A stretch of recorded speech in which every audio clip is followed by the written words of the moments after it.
UP panchayat से जुड़ी सबसे बड़ी अपडेट सामने आई। आपको बता दें 2027 के बाद होंगे पंचायत चुनाव। ये बहुत बड़ी खबर सामने आ रही है, यानी कि विधानसभा चुनाव के बाद यूपी में पंचायत चुनाव आयोजित किए जाएंगे। ये बहुत बड़ी खबर सामने आ रही है और नवंबर दिसंबर में ओबीसी की रिपोर्ट सौंपी जा सकती है। ये बहुत बड़ी खबर सामने आ रही है। इसकी ज्यादा जानकारी देंगे editor chief Neeraj Sharma. Sir, ये बहुत बड़ी खबर है। अब जो है टाइम चला गया है 2027 में, क्या जानकारी है आपके पास? बिल्कुल, सबसे बड़ी खबर उत्तर प्रदेश से इस वक्त की जो आ रही है कि उत्तर प्रदेश में जो पंचायत चुनाव हैं वो अब 2026 में होने बहुत ही मुश्किल दिखाई पड़ रहे हैं। जो लेटेस्ट जानकारी सामने आ रही है उसके मुताबिक पता चला है कि अब उत्तर प्रदेश में विधानसभा चुनाव के बाद या विधानसभा चुनाव के साथ ही पंचायत चुनाव करवाए जा सकते हैं। जो सबसे बड़ी खबर इस वक्त की उत्तर प्रदेश से आ रही है साक्षी, और उसके पीछे का सबसे बड़ा जो कारण बताया जा रहा है वो बताया जा रहा है उत्तर प्रदेश पिछड़ा वर्ग आयोग की रिपोर्ट।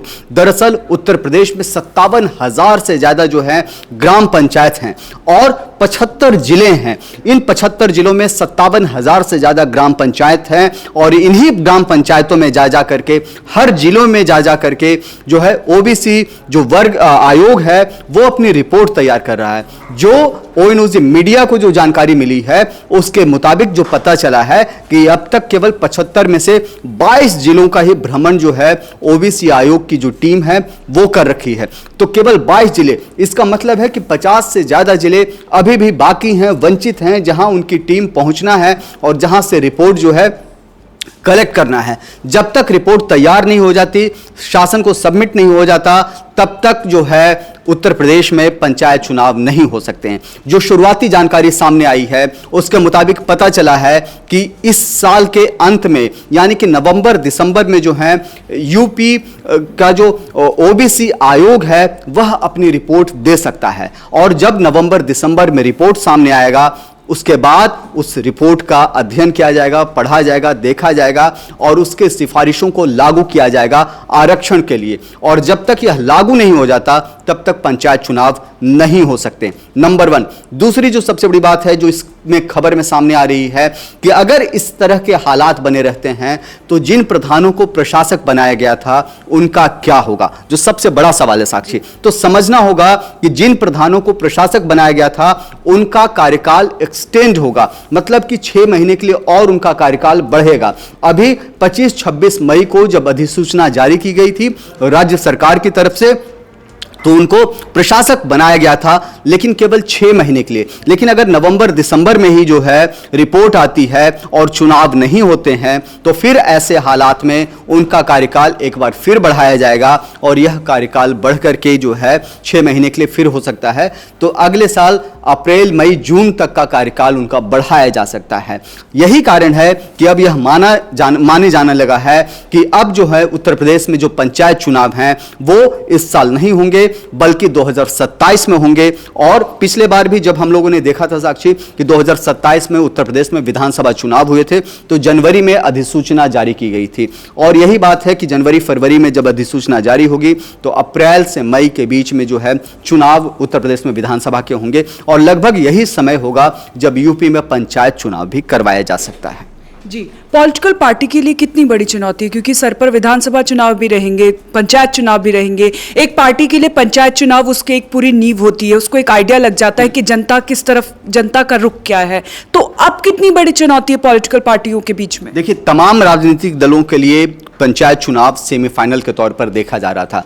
अलबत्ता यह चुनाव जो होता है वह किसी बैनर के तले नहीं होता है, झंडे के तले नहीं होता, किसी पार्टी के नाम के तले नहीं होता है। लेकिन जो सबसे बड़ी बात थी कि इस चुनाव को सेमीफाइनल के तौर पर देखा जा रहा था। लेकिन अब ऐसे में जब विधानसभा के चुनाव के बाद या उसके साथ यह चुनाव पंचायत चुनाव करवाया जा सकता है, तब जो है तमाम पॉलिटिकल पार्टीज के लिए कहीं ना कहीं ये गोल गोल घुमावदार चक्कर जैसा रहेगा, क्योंकि उनको वस्तु स्थिति नहीं पता होगा कि सरकार, चूंकि उत्तर प्रदेश में जो योगी जी की जो सरकार है उनका यह दूसरा कार्यकाल है, वो तीसरे कार्यकाल के लिए चुनाव मैदान में उतरेंगे। और वहीं समाजवादी पार्टी की कोशिश होगी या बाकी विपक्षी दलों की कोशिश होगी कि किसी तरीके से यूपी में विधानसभा चुनाव से भारतीय जनता पार्टी को हटाया जा सके, इस सत्ता पर जो काबिज है बीजेपी उसको हटाया जा सके। लेकिन चूंकि अब पंचायत चुनाव नहीं होंगे तो जनता का रुख स्पष्ट नहीं होगा, भावनाएं सामने नहीं आएंगी, और जब भावनाएं सामने नहीं आएंगी तो बहुत कुछ मुश्किल होगा उनको भांपने के लिए कि पब्लिक के मूड में क्या है, पब्लिक क्या सोच रही है, किस तरह के विचार के साथ आगे बढ़ रही है। तो ये उनके लिए एक बड़ा चुनौती रहेगा आम पॉलिटिकल पार्टीज के लिए। लेकिन वहीं सत्ता पक्ष की बात करें तो उनके लिए एक राहत भरी खबर है, क्योंकि अगर वो यूपी विधानसभा के साथ या उसके बाद चुनाव होता है तो कहीं ना कहीं मोमेंटम उनके साथ जा सकता है। जी, एक छोटा सा क्वेश्चन और आखिरी क्वेश्चन रहेगा कि ये जो विधानसभा का चुनाव और पंचायत चुनाव एक साथ कराया जा रहा है, तो फायदा आपको क्या लगता है किस पार्टी को होगा? देखिए, सीधा फायदा इसको भारतीय जनता पार्टी को मिल सकता है, क्योंकि जैसा हमने आपको बताया कि पब्लिक का जो मूड भांपने में विपक्षी दल जो है नाकाम रह सकते हैं। दूसरा, एक सेंटिमेंट का लहर जो है भारतीय जनता पार्टी अपने साथ लेकर के जा सकती है, क्योंकि यूपी में जब विधानसभा के चुनाव होंगे तो उस वक्त सीएम योगी आदित्यनाथ की तमाम रैलियां होंगी, साथ ही साथ प्रधानमंत्री की रैली होगी, गृह मंत्री की रैली होगी, और जब इस तरह का जनादेश के बीच में जब इस तरह की रैलियां होती हैं तो कहीं ना कहीं जब पब्लिक जो है, जो वोटर्स जो हैं, जब बूथ पर जाते हैं तो उनका सेंटिमेंट हिलता है, वो प्रभावित होते हैं। क्योंकि आमतौर पर जो हम लोग देखते हैं कि पंचायत चुनाव में कोई भी बड़ी पॉलिटिकल रैली नहीं होती है, बड़े नेता चुनाव प्रचार नहीं करते हैं, लेकिन यहां जब विधानसभा चुनाव के साथ पंचायत चुनाव होंगे तो एक सेंटिमेंट जो प्रधानमंत्री के साथ है, जो गृह मंत्री के साथ है, योगी आदित्यनाथ के साथ है, वो सेंटिमेंट यहां पर काम करेगा, बड़े चेहरे काम आएंगे। और हो सकता है कि पब्लिक जब बूथ पर वोट देने जाए, हो सकता है कि नहीं भी उसका मन हो, फिर भी वो भारतीय जनता पार्टी के जो समर्थक उम्मीदवार हैं उनको वो वोट देते हैं। बहुत बहुत धन्यवाद आपका। तो ये बहुत बड़ी खबर यूपी पंचायत से जुड़ी हुई, आपको बता दें पंचायत चुनाव अब 2027 में हो सकते हैं। ये बहुत बड़ी खबर सामने आ रही है। इस खबर पर जो भी अपडेट आएगा हम आप तक पहुंचाएंगे। आप बने रहे हमारे साथ और पंचायत से जुड़ी हर छोटी बड़ी खबर के लिए देखते रहे ONOG न्यूज। धन्यवाद।